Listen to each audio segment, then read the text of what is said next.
Érica. Obrigada. Glória a Deus por isso. Mais uma viagem. Voltamos depois de umas férias forçadas. Voltamos com a nossa amada Tanuri na viagem eletrizante. Que bom, Cíntia, que bom ter você aqui, viu? Como meu coração se agrada, como ele se alegra em ver você aqui nessa manhã, viu? Vem para cá, desde já, fique bem à vontade, a sala é sua. Comanda essa viagem, porque não tem ninguém melhor do que você para fazer essa viagem com a gente, viu? Vem para cá, minha irmã. Amém, amém, bom dia. Que alegria estar de volta. Que bom ver a Alcineia aqui na sala, que alegria, Alcineia, ter você aqui. Bom dia para todos. Graças a Deus, né? Que renova as nossas forças no Senhor. Dia após dia, somos renovados na força do Senhor. Então, depois dessas férias aí forçadas, estou aqui de volta e vamos seguir viagem. Nós precisamos continuar essa viagem de fé, porque o Senhor nos tem ensinado, nos tem abençoado, fortalecido, aperfeiçoado. Enquanto viajamos com Abraão, somos fortalecidos nessa fé. Amém? Então, vamos orar, agradecendo ao Senhor por esse momento que Ele nos dá, por esse privilégio de podermos juntas mergulhar na palavra do Senhor, conhecer um pouco mais desse Deus maravilhoso, extraordinário, que se revela a nós através da sua palavra. Pai, nós te adoramos por esse dia que o Senhor fez, por esse momento que o Senhor nos permite estar aqui com o Senhor na tua palavra. Pai, muito obrigada, porque o Senhor é o Deus soberano que conhece todas as coisas. O Senhor tem todo o controle nas tuas mãos. Eu te agradeço pela minha vida e pelo privilégio de poder estar aqui hoje junto com os meus irmãos. Obrigada, Pai, por esse lugar de encontro com o Senhor na tua palavra. Obrigada porque o Senhor se revela a nós, o Senhor nos conta dos teus feitos, o Senhor nos fala, Pai, da nossa humanidade, das nossas dificuldades e de como nos relacionamos com o Senhor, Pai. O Senhor nos fala, Pai, da sua vida que pulsa em nós, que nos motiva, Pai, a caminhar cada vez mais por fé no Senhor. Muito obrigada, Pai, por tudo que o Senhor fez até aqui e tudo que o Senhor fará para a glória do seu nome, em nome de Jesus. Amém e amém. Vamos seguir viagem. Então, nós ficamos em Gênesis, né? Concluímos Gênesis 22, aquele capítulo incrível, onde o pai da fé foi provado. Onde eu disse na última aula, né? Eu estava revendo aqui a última aula, eu não costumo assistir as aulas depois, mas eu estava revendo a última aula para ver exatamente onde a gente parou ali, para a gente seguir viagem, né? Dar continuidade. E eu estava falando, né, que o pai da fé ali, ele assinou mesmo esse título de pai da fé. Foi aquele momento que quando o Senhor faz prova de Abraão e fala, vamos ver seu coração agora, Abraão. Agora entre eu e você, sem mais nada. Você é um homem que foi abençoado, viveu tudo que viveu na minha presença. Eu te guardei, eu te fiz prosperar, eu cumpri a minha promessa. Tua mulher estéril, já de idade avançada, você também impossibilitado de gerar. Eu fiz o ventre da sua mulher reviver, o ventre que era seco, ele foi fértil, ele frutificou, teu filho está aí, a promessa você tomou nos braços, agora me devolve ela. Me dá esse filho. E que prova, hein? E que prova. O Senhor queria testar aquele homem, se ele amava mais a bênção ou o abençoador. O que mais lhe importava. Uma prova muito difícil, talvez muitos de nós, para não dizer todos, não passariam uma prova dessa. Mas o pai da fé passou. Passou pela prova e foi aprovado. Nós lemos aqui na última aula um versículo que está em Tiago dizendo que bom, que alegria é quando somos provados por Deus e aprovados. Quando passamos pela tribulação, pelos momentos de dores, de angústia, podemos chorar sim. Não nos é negado esse direito. Podemos chorar, sentir dor, muitas vezes é pregado em alguns lugares por aí, né? O super crente, a super crente. Não sente nada, não adoece, não sofre. Engano.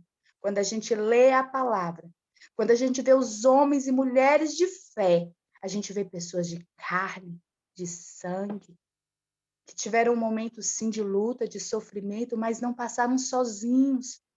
Passaram na força do Senhor, foram renovados, atravessaram vales, desertos, dificuldades, mas viram a glória do Senhor manifestada. E até quando achavam que não iam ver. Hoje eu me lembrei de 3 homens, difícil de pronunciar o nome deles, Sadraque, Medraque e Abednego. Quem se lembra desses 3? Até quando eles acharam ali naquela prova. Ou nega ao Senhor, morre queimado numa fornalha. A resposta daqueles homens foi: ainda que ele não nos salve do fogo da fornalha, ainda que a gente morra aqui, nós só adoraremos a ele. Então, mesmo diante de muita prova e muita luta, até quando você achava assim, Deus não vai responder? Nós podemos ver na fé desses homens dizendo: contudo, nós o adoraremos. Se a resposta for sim, nós o adoraremos. Se a resposta for não, nós o adoraremos. Essa é a fé provada e aprovada. É essa fé. Nós podemos clamar ao Senhor, Pai, anima o nosso coração nessa fé. Que essa fé cresça em nós, porque em todo tempo queremos te adorar e declarar que tu és bom, que somente tu és bom. E Abraão passou por esse momento, e a gente viu como é que foi o negócio. E quando ele vai subir para sacrificar o seu filho, ele diz para aqueles servos que o acompanhavam: fiquem aqui que eu estou indo adorar com meu filho. Ele entrega aquele ato de adoração e o Senhor recompensa. E a gente passou por esse capítulo. E no finalzinho aqui do capítulo 22, do verso 20 ao 24, Moisés, né, que é atribuído a ele a escrita desse livro de Gênesis, relatando a história de Gênesis, Moisés faz questão de dar uma notícia, de introduzir algo aí no final do capítulo. Ele vai dizer que Abraão recebeu boas notícias, que vieram servos contar da parentela dele, dizer: olha, os seus irmãos estão bem. Lembra que quando Abraão saiu de Ur dos Caldeus, dos irmãos dele havia falecido? Ele tinha perdido o pai e o irmão, duplo luto, né? E o filho desse irmão, que é Ló, passa então a seguir o tio, se torna como um filho para Abraão. Ele vai atrás de Abraão, né? Ele vive muita coisa com o tio dele. A gente já passou por esses capítulos. E agora Abraão tem notícia dos outros irmãos. E tem notícia de Naor, o outro irmão, né? E vai dizer que esse irmão prosperou. E sabe como é que dava notícia de prosperidade lá, hein, Lila? Era assim, ó. Teve 8 filhos. Depois teve mais 4 filhos. Aqui, talvez a notícia de muitos filhos não seja mais considerado como um status de bênção, mas naquele tempo era bênção pura. Dizia: o homem está rico, o homem teve 8 filhos. Filho era bênção, era prosperidade, era esse entendimento. O Senhor me deu realmente, né, o melhor dele. O Senhor me fez ter filhos. Então, Abraão fica muito feliz. E um dos sobrinhos que nasceu de Naor, irmão de Abraão, né? Tem o nome dele aqui, Betuel. Está escrito aí no versículo 22. Esse irmão, caçulinha ali dos filhos, né, do irmão de Abraão, esse sobrinho, aliás, ele vai ser o pai de quem? De quem? Nada mais, nada menos que Rebeca. Rebeca vai entrar na história agora. Moisés faz questão de registrar aqui, ó, o nascimento de Rebeca. Ele já começa a introduzir a história de Rebeca para a gente. Ele já começa a abrir caminho para a chegada dessa mulher, que vai ser aquela escolhida para casar com Isaac, o filho da promessa. E nós vamos ver que aqui o cenário, Moisés está escrevendo sobre esse cenário da transição. O primeiro patriarca, Abraão, nosso pai Abraão da fé. Agora ele vai passar a sucessão para o segundo patriarca, seu filho Isaque. É esse momento de transição que Moisés começa a nos apresentar aqui, desde o capítulo, no finalzinho do capítulo 22, quando ele fala dessas notícias que Abraão recebeu. Nada na Bíblia está escrito à toa, hein, gente? Já falei isso. Tem sempre algo por trás, a gente tem que ler e ler para entender. Então, Abraão já começa dando essa notícia para que a gente veja da onde é que vem Rebeca, como é que essa história vai começar. Ele começa a puxar o fio, essa linha do novelo aí para a gente entender. Chegamos, então, aqui no capítulo 23. E esse é o capítulo do luto, do choro, da dor, da despedida. Mas é um capítulo também que vai nos mostrar algo importante, que vai nos revelar, além de tudo isso, algo muito importante. Então, nós começamos a ler o capítulo 23 dizendo: Sara viveu 127 anos. É o registro da idade, a primeira mulher que tem a sua idade, o seu tempo de vida registrado na Bíblia. Isso significa honra, porque não era comum assim. Às vezes nem citava o nome das mulheres, apenas dizia: teve filhos, fulano, fulano, fulano, fulano, e teve filhas. Era assim. Era o costume, né, oriental daquela época. Então, a mulher não tinha contado, não se contava muita coisa. E a gente viu quanta riqueza, né, foi detalhado da vida de Sara. E aqui diz, olha, ela viveu 127 anos, morreu em Kiriat de Abar.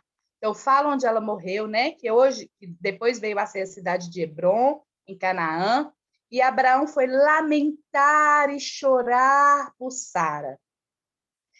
Então, quando a Bíblia fala isso aqui, o costume judeu era lamentar e chorar mesmo. Eles não seguravam a dor, não retiam o choro.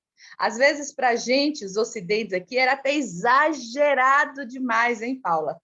Se fosse o costume, Paula, aqui, meu Deus, muita gente ficava escandalizada. Porque eles se desmanchavam, Alcineia. Choravam, lamentavam, pranteavam vários dias, às vezes se assentavam no chão, gemiam. Eles não retiam a dor. O entendimento deles é que toda aquela dor tinha que sair. Aquele luto precisava ser vivido na intensidade. Então, esse é um costume desse povo, né? Às vezes um pouco diferenciado do nosso. Eu me lembro quando menina, em alguns velórios, né, que a gente participou, que eu participei daquele momento, a gente ainda via muitas pessoas, assim, desde a minha infância, dizendo: não chore, não faça escândalo, né? Fique mais quieto, né? Contendo ali, né? Hoje em dia a gente ainda vê mais isso, né? E eu me lembro de algumas pessoas que diziam: deixa eu chorar, né? Me deixa. Precisava colocar aquilo para fora. A dor sufocada, ela é adoecedora, né? A dor sufocada, a dor calada, ela faz um dano muito grande, muito grande. Não é à toa que Deus nos deu lágrimas, emoção, sentimento. Não foi à toa. Ele sabia que a gente precisava desse escape, sim, é necessário. Vocês lembram? Não sei se vocês é dessa época que as pessoas falavam assim: engole o choro, engole o choro. Ai, o choro é para ser chorado. Como a gente já tem aprendido, né? Há um limite para isso. Ele não deve ser prolongado como uma adoração à dor, um culto à dor, não. Mas ele precisa sair, ser extravasado. E aqui o pai Abraão chorou.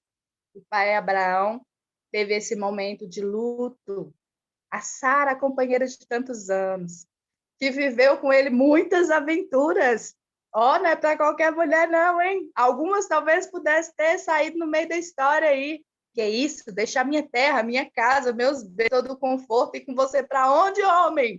Que loucura é essa? Sair por aí aventurando, você nem sabe para onde. Sara foi. Duvidou algumas vezes da promessa? Duvidou. Duvidou. Teve medo, mas o Senhor a sustentou em fé. Ela teve um encontro com o Senhor. Ela foi fortalecida na fé. E ela viveu o milagre. Ela provou o milagre. Ela pôde mostrar para todas as amigas o filho e fala: aqui está a prova, olha ele aqui, pode pegar, pode tocar. Eu não estava louca, eu não estava caducando. Sou uma mulher de idade avançada, assim, cabelos brancos, mas o Senhor é poderoso para fazer muito além. Ainda do meu corpo, da minha idade, está aqui a bênção do Senhor. Ela viveu essa alegria. E agora aqui a gente vai ver, né, esse capítulo. Nós não vamos ler todos os versículos aqui, porque é bem longo, mas vocês podem ler detalhadamente. Abraão vai, então, buscar um lugar para sepultar sua mulher. Por quê? Abraão era peregrino, lembra? O Senhor falou, você vai peregrinar essa terra, mas essa terra é sua. Ele peregrinava na terra que era dele. E disse, essa terra eu darei aos seus descendentes, e será grande, e será uma nação. E assim foi feito. Deus cumpriu. A gente pode ler esse relato hoje, mas naqueles dias Abraão ainda peregrinava. E ele queria um lugar para sepultar a sua esposa. E é interessante que depois de chorar, então, ele vai conversar com os homens ali da cidade. Era um costume, eles se sentavam à porta para julgar grandes causas. E ele vai dizer, eu preciso de um lugar para sepultar a minha esposa, a minha morta. E ele começa ali a falar, e aqueles homens dizem, você é príncipe de Deus entre nós. Olha que honra, esse homem é honrado em terra estrangeira, reconhecido como um príncipe de Deus, tu és um príncipe de Deus. Em outras palavras, ele está dizendo, nós reconhecemos a tua nobreza, nós reconhecemos a tua linhagem, você vem de Deus, você é um nobre de Deus. Eles estão dizendo, nós reconhecemos Deus na sua vida, Abraão. Nós podemos ver e testificar de como é a vida de um homem que anda com Deus. Isso é muita honra, não é não? Imagina aí, Mônica, alguém olhando e dizendo, você é uma princesa de Deus, eu vejo a nobreza, eu vejo o seu porte de princesa de Deus, eu vejo a vida da realeza de Deus em você. Isso é lindo demais da conta. Então, aqui, Abraão, ele é honrado. E a gente vê aqui como que é interessante, né? A negociação deles, depois leiam aí, é muito engraçado. Abraão pede aqueles homens para interceder por ele, junto a um homem que tinha uma terra, um campo, cheio de árvores, e lá tinha uma caverna. Na tradução de hebraica, essa caverna é caverna dupla. Então, era uma caverna ampla. E ele queria fazer ali o sepulcro, não só para sua esposa, mas ele já estava pensando em estabelecer na terra que era dele o lugar para a genealogia futura, para as suas gerações futuras. Ele está dizendo, nós vamos ter que ter aqui esse lugar, porque é aqui que eu vou morrer, essa é a minha terra que o Senhor me deu. E aqui eu serei sepultado, eu não volto para Ur dos Caldeus. A gente vai ver isso bem descrito no próximo capítulo 24. Ele não quer que nem ele, nem o filho, nem ninguém volte para aquele lugar, porque ele entende, o Senhor falou, o Senhor fará, e é aqui o nosso lugar e a nossa terra. E durante essa negociação, ele fala com aqueles homens, intercedam junto, né, ao dono desse campo por mim. O dono do campo estava lá ouvindo, gente. Olha como que era engraçado. E ele mesmo fala, responde a Abraão, ora, o que é isso? Não, não vou te cobrar. O que é um campo desse? Eu te darei esse campo. E aí Abraão fala, não, não quero que você me dê, bota preço. Quanto é? Eu vou pagar. E fica aquele, sabe aquela conversa assim, né? Amena, né? Tentando ser gentil. Muito engraçada a forma de negociação deles naquela época.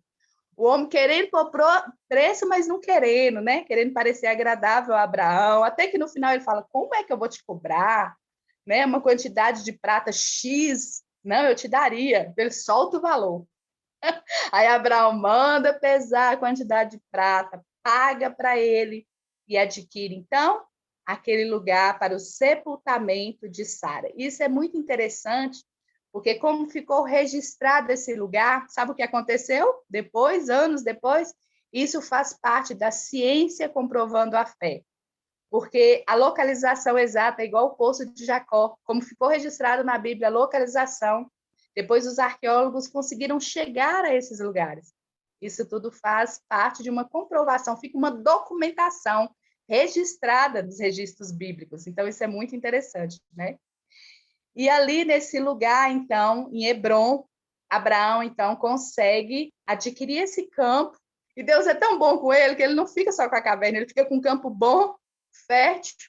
cheio de árvores importantes para ele, madeiras importantes naquele lugar. Então, os estudiosos dizem que em tudo Deus dava lucro para Abraão. Eita glória! Pensa nisso. Deus sempre dava muito além, porque ele não precisava nem sequer pagar por aquela terra, já era dele, né? Mas o Senhor tinha o tempo de estabelecer isso. Então, foi feito da forma correta, mas o Senhor, sobremodo, abençoou Abraão. Deus sempre abençoava Abraão. E encerrando esse capítulo aqui, né? O sepultamento de Sara, essa negociação da caverna, que é o que Moisés trata nesse capítulo, a gente pula para o capítulo 24 de Gênesis. E aí agora Moisés já começa a formar o cenário. Está chegando a despedida do pai da fé de Abraão. Está próximo à morte de Abraão. E ele precisa pôr em ordem a casa, ele precisa ver se concretizar. Eu creio, gente, que na intimidade, isso é uma coisa particular minha, não está registrado na Bíblia. Mas a intimidade que Abraão tinha com o Senhor, né? Eu disse uma vez aqui, muita coisa foi registrada porque era interessante que a gente soubesse. Mas o dia a dia daquele homem, do pai da fé com o seu Deus, muita coisa a gente não ficou sabendo da intimidade deles. Mas eu creio que o Senhor já estava preparando Abraão, dizendo: coloque em ordem as coisas aí, logo, logo você vai estar em casa. Logo, logo você vai estar nos meus braços. A morte de Sara certamente enfraqueceu Abraão também. A gente vê, glória a Deus, né, Marlene, por isso. Deus prepara.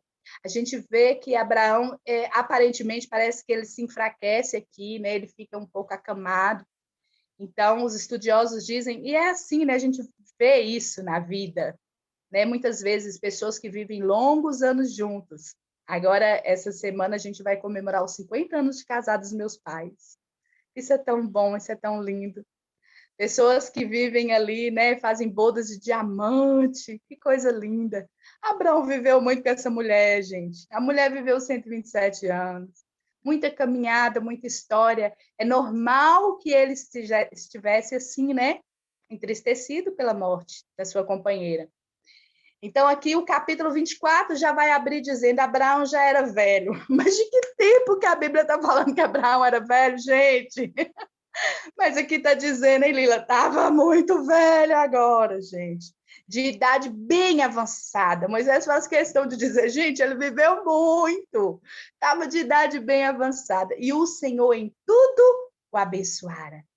Eita declaração poderosa! Viveu muito, a abundância de dias e de toda sorte de bênçãos. O Senhor muito abençoou. E nós não sabemos que ele foi um homem muito abençoado, materialmente falando, nada faltou em tudo. Esse homem só prosperava, mas ele foi abençoado emocionalmente, sustentado pelo Senhor, amparado, cuidado. Eu digo assim, entre aspas, até mimado pelo Senhor. Em alguns momentos a gente vê um zelo tão gostoso do pai para com o filho Abraão, né?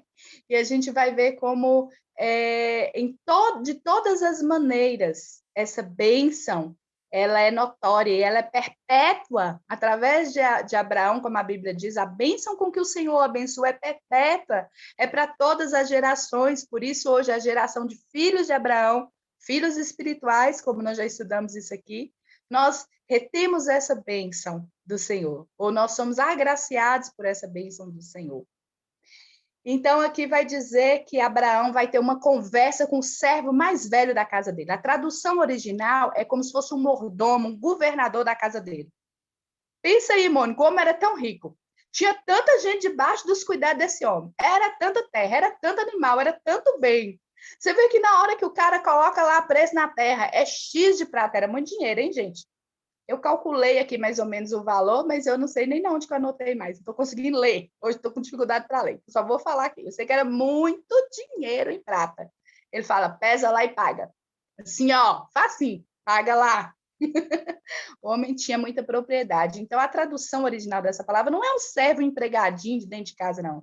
Era um mordomo, era um governador. Certamente ele estava falando de Eliezer. Lembra? Lá nos capítulos anteriores, quando Abraão queria fazer desse o seu filho, aquele empregado de confiança. Lembra que a gente passou por esse capítulo? Que ele fala com o Senhor, tem Eliezer aqui, olha. Ele não é do nosso povo, né? Ele não era judeu, né? Mas ele disse, ele é um servo fiel, está comigo há tanto tempo. Tipo assim, é como filho. Eu criei desde criança. Ele nasceu escravo, né? Na casa de Abraão. Ele veio de uma serva, né, egípcia, e ele nasceu ali dentro. Então, ele era cria de Abraão, dizemos assim. Então, Abraão chegou ao ponto de pensar, Senhor, tá fácil, vou fazer desse meu filho? O Senhor disse, não, eu vou fazer o milagre, o teu filho virá de mim. Só eu poderei te dar esse filho, Abraão. E isso será notório para saberem quem sou eu, quem é o Deus de Abraão. E aqui, eu quero que vocês anotem um versículo aí falando nisso. Está em Êxodo 3:6. Eu preciso que vocês anotem esse versículo. Eu lembrei que quando eu falei, é o Deus de Abraão. Porque isso ficou registrado para Moisés. Moisés está fazendo esse registro. Moisés está contando essa história. E nessa altura, Moisés já tinha tido aquele encontro maravilhoso com o Senhor, que está em Êxodo 3, registrado. Pastoreando, distraído, levando um rebanho, hein, para pastorear. De repente, ele vê uma sarça, uma planta comum ali daquela região, queimando. Era normal as plantas ali pegar fogo, né, gente? Pelo alto calor do deserto. Mas ele vê que aquela não se consumia. O fogo estava lá, tinha fogo, mas a planta não se consumia pelo fogo. Deus chama a atenção de Moisés, atrai a curiosidade dele. Vem ver que planta é essa que está pegando fogo e não se consome. Vem ver que fogo é esse. E Deus fala ali com Moisés, manda ele tirar as sandálias, diz para ele, essa terra, esse lugar que você está pisando é santo. É um simbolismo que Deus faz com ele, né? Dispa-se da sua carnalidade. Entra com temor aqui, porque sou eu, Deus, o Criador dos céus e da terra. Então, nesse capítulo 3, quando chega no versículo 6, vou até abrir aqui para a gente ler. O versículo 6, quando Deus está se apresentando, olha só como Deus fala a Moisés. Ele disse, eu sou o Deus do seu pai, o Deus de Abraão, o Deus de Isaac, o Deus de Jacó. Então, nessa hora, Moisés cobriu o rosto comigo. Moisés já sabia, as notícias já tinham, era contada de geração em geração, ele sabia quem era Abraão, ele sabia do legado de Abraão. E o Senhor se revela que eu sou o Deus geracional, eu sou o Deus do seu pai, o Abraão, pai da fé, eu sou o Deus de Isaac, de Jacó, ele vai citando os patriarcas, né? O Senhor faz menção de homens, gente, isso é lindo demais. Pensa só Deus dizendo, se apresentando para alguém, falando assim, sabe quem eu sou? Eu sou o Deus da Mônica, eu sou o Deus da Paula, eu sou o Deus da Lila. Sabe quem eu sou? Eu sou o Deus da Zita, sou eu o Deus da Lu, eu sou o Deus da Kate, eu sou o Deus da Alcineia. Imagina só, eu sou o Deus de Erlane, de Marlene, de Rosana, de Ana. Meu Deus, que coisa tremenda, eu sou o Deus da Amaí. Imagina Deus se apresentando através da nossa vida, do nosso nome. E aqui, continuando, a gente vai ver, né? Que o nosso pai, Abraão, já estava avançado de dias.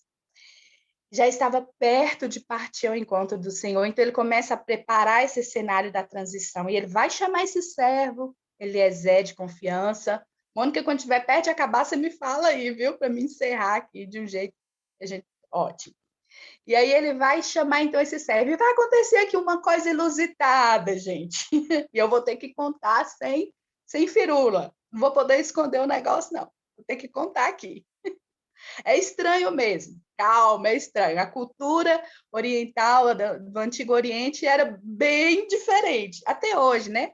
Nós, ocidentais, quando a gente se depara com a cultura oriental, a gente vê uma diferença muito grande. A gente fala, nossa, que estranho, né? Eles tinham um casamento arranjado. Às vezes a mulher ainda estava grávida. Já estava casada, gente. Já estava casada, já estava prometida ali para um familiar. Eles têm toda uma maneira diferente de lidar com as coisas, como a gente aqui no Ocidente. E naquela época ainda era mais, né? Claro, nós estamos falando de um tempo muito, muito antigo. Então, aqui pai Abraão vai fazer um pedido esquisito que só para esse servo. vai dizer, eu preciso que você se comprometa comigo numa coisa muito séria, em juramento. Eu quero que você vá buscar esposa para o meu filho. Você vai sair daqui, você vai me prometer, você vai me jurar que meu filho não vai casar com uma mulher cananeia. Ele está dizendo, eu não quero mistura para o meu filho. Por quê? Por causa dos costumes, das tradições, da idolatria, da adoração a ídolos que aquele povo ali manifestava. Ele disse, eu quero que o meu filho se case com uma mulher que, junto com ele, adore ao Senhor, sirva ao Senhor, proclame a mesma fé ao Senhor. Em outras palavras, ele está dizendo, vá buscar alguém do povo de Deus para ser a minha nora, a esposa do meu filho. E ele sabe que um homem precisa de uma mulher de fé do lado dele. Ele sabia que Isaac precisaria de uma mulher que temesse ao Senhor como ele para a caminhada. Que a caminhada é árdua, gente. E julgo desigual é muito difícil. Enquanto um ora, o outro blasfema. Enquanto um ora, o outro desacredita. Isso quer? Divide a força. Essa é a verdade, divide a força, não soma. Nós vimos muitos casamentos na Bíblia desastrosos por causa disso, entre o povo de Deus. A gente vai ver, né, Sansão perder sua força, porque se apaixonou por Dalila, pela sedução da beleza daquela mulher que não temia ao Senhor. E tantos outros. A gente vai ver homens de Deus, Salomão, perdendo muito por se juntar com mulheres que adoravam outros deuses estranhos. Então, Abraão aqui está tendo esse zelo, esse cuidado. E ele vai falar, vai fazer um juramento comigo. E olha o juramento agora, na Bíblia vai usar um termo que é um eufemismo. Vai dizer, enfia a mão debaixo da minha coxa ou sobre a minha coxa e faz esse juramento. E eu me lembro quando a gente estava estudando a primeira vez isso, e eu fiquei meio assim, passada. Que maneira de jurar estranho, né? Como é que é hoje no Tribunal de Justiça aí, vocês sabem? Quando alguém vai prestar um juramento em Mônica para falar só a verdade ali, hoje é colocada a Bíblia, né? Vou pegar a Bíblia aqui. Ó, a pessoa coloca a mão sobre a Bíblia, apesar que a gente sabe que muita gente jura falso, hein, Paula? Mas é assim que é feita. A Bíblia, como algo sagrado, precioso, poderoso, diga sua mão sobre a Bíblia, agora diga somente a verdade. Hoje é feito assim. Eu não sei se essa cultura veio daí. Parece, né? Tem um porquê. Mas ali o pai Abraão diz, coloque a mão sobre ou debaixo da minha coxa e me faça esse juramento que você não vai deixar ele casar. Se eu morrer antes, não deixa ele casar com uma cananeia. Vai buscar essa mulher. Vai buscar. Essa mulher no meio do povo de Deus. E aqui a gente vê, quando a gente vai estudar mais a fundo da língua hebraica, o negócio é mais sério. As pessoas naquela época tinham muito mais pudor, né? As vestes eram até no pé, tinha todo um cuidado com o seu corpo, um zelo com o seu corpo, com a amostra do seu corpo. E ele diz na intimidade, para com quase um filho, né, Eliezer? Vamos poder dizer que Eliezer era praticamente um filho de Abraão, emocionalmente, né, afetivamente. Ele diz, bota tua mão aqui. Mas na tradução original, sabe o que é isso? Isso é mais profundo. Isso é toca na minha intimidade. Toca nos meus testículos. É estranho, não é isso? Toca nisso. É uma maneira de dizer, se você jurar errado, olha o que eu estou te falando, olha onde você está tocando, hein? Se você jurar e não cumprir isso, olha só a profundidade desse juramento, gente. A gente sabe que o órgão genital do homem ali tinha um significado muito importante, até porque o sinal da circuncisão era feito ali da aliança com Deus. Nós falamos sobre isso aqui, né? E aqui Abraão mostra esse juramento aqui. Já era, os estudiosos falam que já era um costume, né? Oriental já tinha esse costume de juramentos assim, mas aqui é bem mais intenso. Então a gente vai ver que realmente era algo muito que eles levavam muito a sério. Era um juramento solene, muito íntimo, e não se fazia com qualquer pessoa. Só alguém da sua intimidade podia fazer um juramento daquele. Você pediu uma coisa dessa. E assim aquele servo, então, vai cumprir. Ele vai dizer, mas Abraão, peraí, se eu for buscar essa moça, e essa moça não quiser vir comigo, eu vou ter que levar seu filho lá. E Abraão diz, não vai levar meu filho, não. Se ela não quiser vir, você está liberado do juramento. Mas levar meu filho, não. Ele não volta para Ur dos Caldeus. Então, ele está dizendo, olha, daquela terra onde Deus me tirou, eu e minha descendência não voltamos mais. Nós viveremos a promessa do Senhor estabelecida para nós aqui. Toda essa terra é nossa, toda a minha descendência vai herdar essa terra. Por fé eu já vejo todos os meus filhos, e filhos dos meus filhos, e filhos dos meus filhos, a todas as gerações prósperas herdando essa terra. É deles. Eles não voltarão para lá. Então, Eliezer concorda, né? Esse servo, né? A gente supõe ser Eliezer. E ele viaja e vai. E ele vai naquele temor, né, gente? Como é que eu vou fazer? Deus me ajuda. Deus do meu patrão. O Deus do meu Senhor, como é a tradução, né? Falando a respeito de Abraão. Ele tinha aquele temor do Senhor, herdado de Abraão. E ele diz, me ajuda, como é que eu vou fazer? E a gente vai ver como é lindo, como Deus separa Rebeca para Isaac. O Senhor é soberano sobre todas as coisas. Aquele homem não ousa dizer, eu vou escolher segundo o meu gosto. Vou olhar a moça aqui, vou ver que moça que é, que eu me agrado e vou levar. Né? Ele vai com muitos presentes caros para ofertar. 2 minutos, hein, Lila? Ele vai todo equipado com camelos, ele vai com uma tropa, ele vai todo, mas a gente vai ver como Deus prepara. Ele ora, ele clama, ele pede, Deus revela, me mostra, e Deus mostra Rebeca a ele, e nós vamos ver isso na próxima viagem eletrizante, com a graça de Deus, se o Senhor nos permitir. Até aqui nós ficamos nesse entendimento. O Senhor é bom o tempo todo. Ele é o Deus que abençoa, Ele é o Deus que guarda, Ele é o Deus que renova as forças, Ele é o Deus que cumpre suas promessas. Amém? Muito obrigada pela sua companhia. Obrigada por ter você aqui comigo. Como é bom que o Senhor, que nós sejamos reconhecidos também. Que o Senhor fale a respeito de nós, como falou de Abraão, e diga: eu sou o Deus dessa mulher. Eu sou o Deus desse homem. Ele é meu e eu sou dele. Amém? Até a próxima quarta, se o Senhor assim nos permitir. Amo vocês. Obrigada.